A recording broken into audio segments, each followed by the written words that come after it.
မိထဝက်ဥဆုံးလေးချက်မှဖြစ်တဲ့အတွက်ဖက်ဖယ်ရွက်ရယ်ရှမ်းနနန်ရုပ်သီးစိမ်း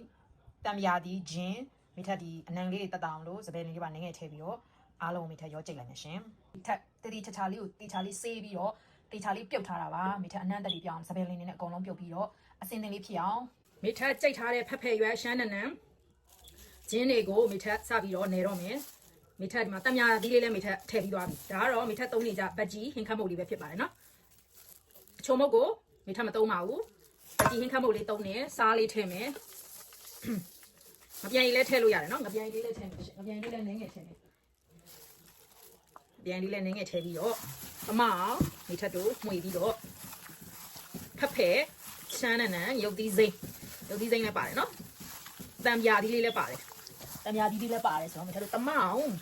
မိထတို့နေပြီးတဲ့အခါမှာတော့မိထတို့အိုးထဲမှာမီးအေးလေးနဲ့ချက်မယ်နော်မီးအေးလေးနဲ့ချက်တော့အရသာကြီးပို့ပြီးတော့ဝင်စေပါလိမ့်ရှင်ဒါဆိုတော့မိထတို့နေပြီးဆိုလို့ရှိရင်မီးအေးလေးနဲ့မိထတို့ချက်ထားမယ်ရှင်နော်အရင်ကောင်းပါလေမှွေးနေအောင်ရှင်မိထရဲ့ဝတ်တချင်ဖက်ဖက်ရလေးနဲ့ဖဖေရဲ့အကြိုက်ချက်ထားတဲ့မှွေးနေတာပဲနော်ဝတ်ဥစုံပေါ့ပစိုးချမ်းတွေရောဦးလေးရောဦးမကြီးရောချက်ထားရှင်ဒါဒီမှာရပါတော့ရှင်မှွေးနေရပဲရှင်အဖေရှိတာတိုက်ကြည့်တင်ပါတယ်